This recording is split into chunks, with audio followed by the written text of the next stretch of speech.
Salut à tous, j'espère que vous allez bien. Voilà, on est à moins d'une semaine du déconfinement, ça commence à se voir d'ailleurs. Donc voilà, je vais monter une canne, je vais essayer de la finir d'ici là, c'est pas sûr que j'y arrive, puisque vous m'avez demandé donc sur la fanzone de faire des vidéos sur un blanc et puis vidéo de test ensuite. Donc ça va prendre un peu de temps. Voilà, ceux qui me suivent sur ma chaîne, vous avez sûrement déjà vu, je pêche avec ça d'habitude, donc un blanc de chez Rain Shadow, un RCLB 70XL, donc un blanc avec des vraies mensurations de bonhomme, un butt hyper épais, et encore ici je l'ai recoupé de 15 cm, une pointe en fibre, donc joueur sur les petits poissons, avec une grosse réserve de puissance, vraiment c'est super bien, c'est super joueur, mais j'avais envie d'essayer autre chose, j'avais vraiment envie de monter une canne light pour le silure en vertical, donc un truc fin, léger, et qui puisse quand même faire face à des beaux poissons. Alors je me lance dans un truc, c'est un blanc sur lequel il n'y a pas beaucoup de retours, voilà, il y a énormément de références de blanc, donc on ne veut pas avoir des retours sur tout, donc j'ai demandé des infos voilà, sur le forum, mais je pense que personne n'a dû monter ce blanc. C'est un blanc de chez Phoenix, donc la série des titans en jigging, donc c'est un blanc à slow jigging, un blanc avec une action slow, donc qui va vraiment plier sur toute la longueur avant vraiment de rentrer dans la réserve de puissance. Donc qui devrait être fun sur les petits poissons, qui devrait bien plier. En plus, c'est un blanc qui est hyper léger, qui fait 66 grammes pour 1,90 m. Pour un blanc qui devrait être capable de faire face à des beaux poissons, donc ça va donner une canne finie vraiment très légère. Donc c'est vraiment ce que je recherche. Donc le blanc c'est le TJX63MH, donc un blanc slow jigging comme je le disais.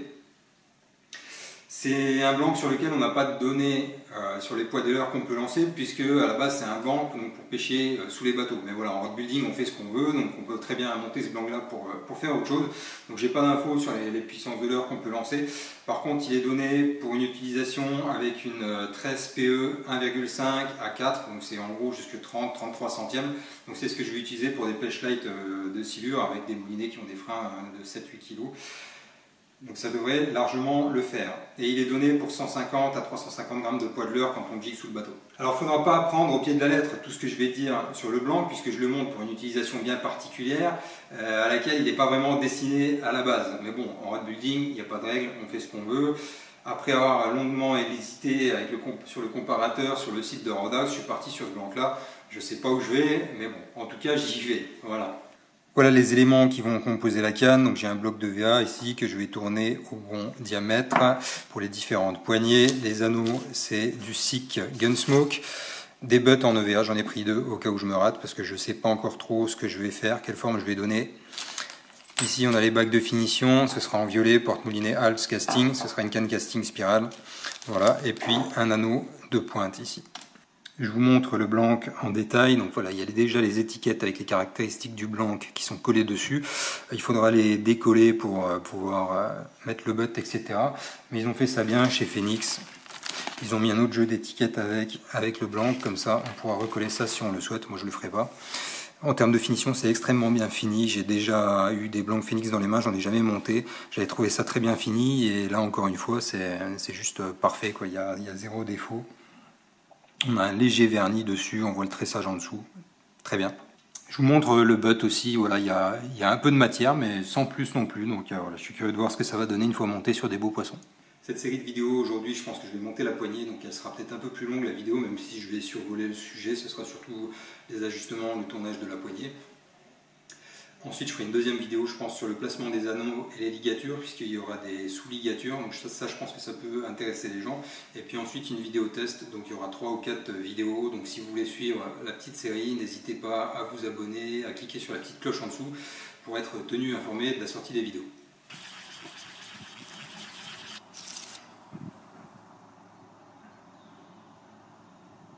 Ce sera un butt en 2 parties, donc vous l'avez vu, la première partie je l'ai limé ici au papier de verre jusqu'à obtenir le bon diamètre de la bague, ici comme ça, voilà, et ici on va venir mettre une partie en EVA bleu que je vais tourner maintenant autour.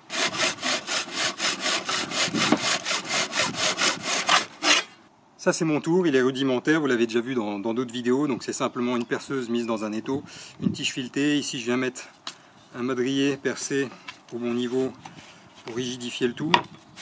Comme ça, je viendrai serrer ma pièce en EVA ici au milieu et puis je vais tourner comme ça ma pièce au papier de verre. Alors idéalement ici on a un diamètre intérieur de 9 mm, il faudrait une tige filetée de 9 mm, malheureusement tout est fermé comme on est en confinement, donc j'utilise une tige de 6 que j'ai à disposition et je vais caler avec du scotch simplement pour pas que ça bouge.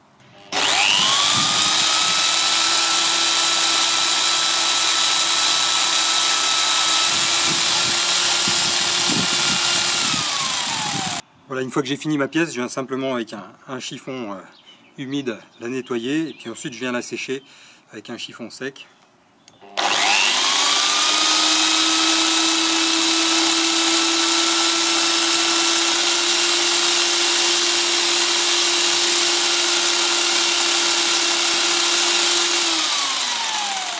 Voilà tous les éléments de mon butt, donc si on a bien travaillé tout s'ajuste parfaitement.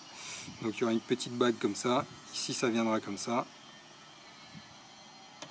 C'est plutôt pas mal, et puis la petite bague de finition ici en haut. Hop, si je la centre bien, et voilà. Là je vais attaquer la poignée qui va derrière le porte-moulinet. Simplement je vais commencer par faire la petite gorge ici qui va rentrer ici, le long ici, et pour ça je me sers d'une toute petite lime ici, voilà, que je vais venir appliquer comme ça dessus pendant que ça tourne, juste au bon diamètre.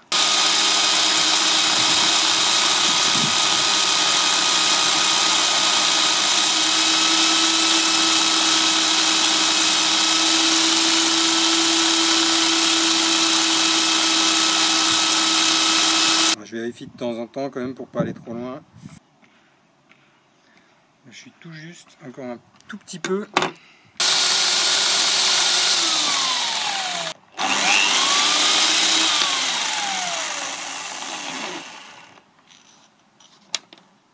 Voilà, là on y est. Hop, si je la rentre dedans, c'est parfait. Donc maintenant il n'y a plus qu'à tourner la poignée au bon diamètre. Une fois que j'ai les différents éléments de mes poignées, on va passer au rimage. Donc simplement je viens marquer l'emplacement de mon porte-moulinet au crayon gras ici et l'emplacement du butt. Donc là je le mets à 38 cm du bout du blanc. Donc je le marque au crayon gras. Voilà, comme ça je sais jusqu'où il va falloir que je rime mes éléments en EVA pour qu'ils viennent parfaitement s'ajuster aux bonnes distances. Alors pour rimer droit, la technique c'est en fait quand on a sa pièce dessus et qu'on fait tourner, on laisse tourner l'EVA dans sa main pour qu'elle fasse des quarts de tour, pour qu'on ne soit pas toujours dans la même position. Je ne sais pas si je suis très clair. En gros, ça va donner ça.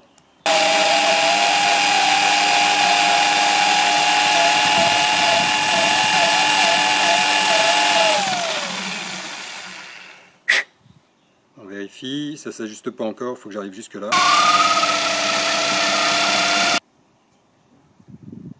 Encore un petit peu.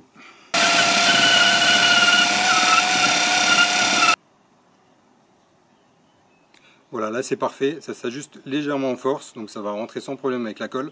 Et puis on va répéter l'opération sur les autres pièces de la poignée. Une fois qu'on a fini le rimage, on vérifie que tout s'ajuste bien, comme c'est le cas ici. Une affaire qui s'annonce plutôt pas mal. Voilà, il ne restera plus que le butt à ajuster et je vous montre ça tout de suite. Là pour le butt, comme il est fermé, on va pas pouvoir le rimer de façon classique avec un rimeur. Donc moi je me sers d'une perceuse, j'ai aussi une Dremel et puis de ce genre de petits outils qu'il faut trouver au bon diamètre. Après il y a peut-être d'autres solutions, mais en y allant doucement à la Dremel ou à la perceuse avec ce genre d'outil, on arrive à agrandir le trou jusqu'au bon diamètre du blanc. Il suffit de prendre son temps.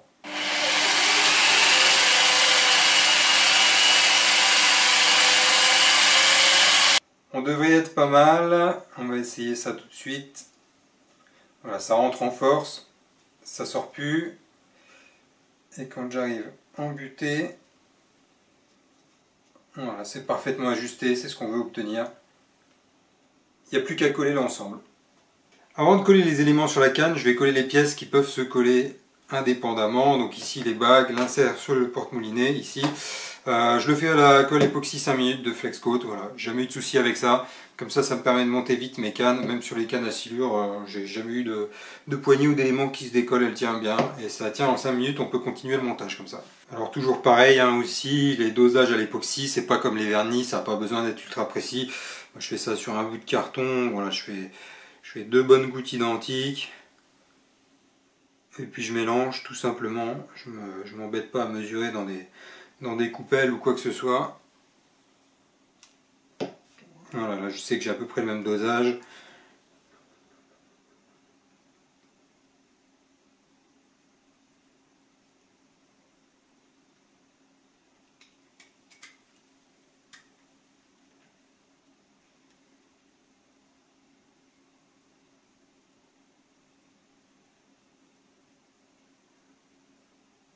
Je vais procéder au collage du butt.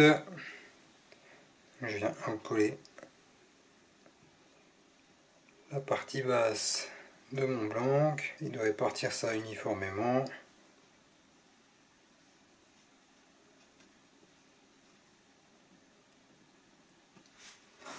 Je vais venir disposer devant.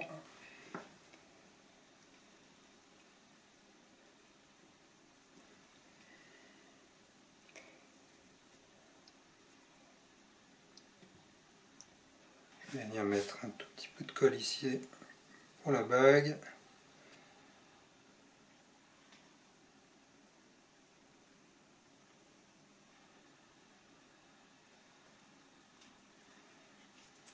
Voilà, je vais venir nettoyer tout de suite ce que j'ai en trop.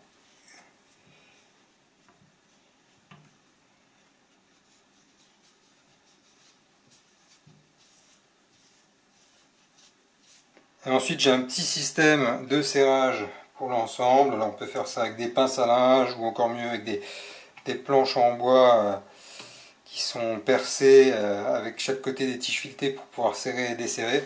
Alors moi c'est vraiment archaïque, hein, c'est fait avec des petits espaceurs de boîtes de leurre. Hop. Et des élastiques, voilà, qui vont venir serrer ensemble simplement dans l'axe comme ça. Je vais rajouter des élastiques de chaque côté. Hop. Pour appliquer une bonne pression. Hop. Voilà. Voilà, c'est vraiment archaïque, hein, comme je le dis, mais bon, ça fonctionne, c'est l'essentiel. On va répéter la même opération de collage pour la poignée et puis pour le porte-moulinet. Donc simplement je viens mettre en place, je vérifie mes mesures, donc je veux un pied du porte-moulinet à 40 cm du butt. Donc voilà, je la place ici, je fais un trait au crayon gras ici. Bien sûr j'ai déterminé le sens de travail du blanc avant, j'ai tracé mon trait ici. Donc comme Sink and Casting, je vais la mettre comme ça. Donc ici, comme on a un jour dans le porte-moulinet, je ne sais pas si on va bien le voir, je vois le trait du sens de travail de mon blanc, donc ça sera parfait comme ça. La petite bague ici, je viens marquer l'emplacement à l'arrière aussi, comme ça je sais où je dois répartir la colle. Et puis ça me semble pas mal, et puis je collerai la poignée de combat devant à la fin, je vais faire ça en deux parties. Voilà, je viens déjà disposer ma colle pour la poignée à l'arrière. Là, comme ça s'ajuste parfaitement, j'ai pas besoin de trop en mettre, donc je mets juste une légère couche. Tourne un peu la pièce pour être sûr qu'il y ait de la colle répartie partout. Voilà. Ensuite je vais coller le porte-moulinet. Le porte-moulinet, j'ai pas besoin de scotch, il s'ajuste parfaitement, on le choisit au bon diamètre quand on le commande. Donc là il s'ajuste parfaitement sur le blanc. Voilà, donc je vais juste quand même bien mettre de la colle pour combler les écarts à l'arrière et pour coller contre la poignée le porte-moulinet. Voilà, donc je répartis ma colle. Surtout au début, puisque en rentrant le porte-moulinet, ça va pousser la colle vers l'arrière. Voilà, ça sert à rien de trop charger ici, puisque vous allez tout éjecter vers l'arrière quand vous allez serrer votre pièce contre la poignée. Voilà, je viens en mettre juste un tout petit peu ici, sur le tenon que j'ai réalisé sur la poignée. Ensuite, je recherche mon épine, enfin le sens de travail du blanc, puisqu'on préfère parler de sens de travail du blanc, et je viens insérer. Oh là là, je fais une un peu. Tac. Voilà, ça me semble bien. Je crois que j'ai bougé un peu, je vais vérifier ma mesure. Non, je suis à 40. Après, tant que la colle n'est pas tout à fait prise, je vais simplement venir en mettre un tout petit peu ici pour coller tout de suite ma bague. Voilà, un tout petit peu, j'en ai mis 2 fois trop, mais bon, c'est pas grave.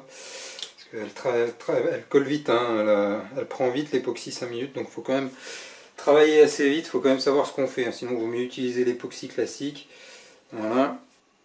J'utilise le même système que précédemment pour mettre en tension. Et je viens tout de suite nettoyer mes excédents de colle. On va laisser sécher 5 minutes et on n'aura plus qu'à coller la poignée de combat à l'avant avec la dernière bague. La poignée est terminée, je suis assez content du résultat. Et puis on va se retrouver rapidement dans une prochaine vidéo où on verra le placement des anneaux et la spirale. Allez, à la prochaine!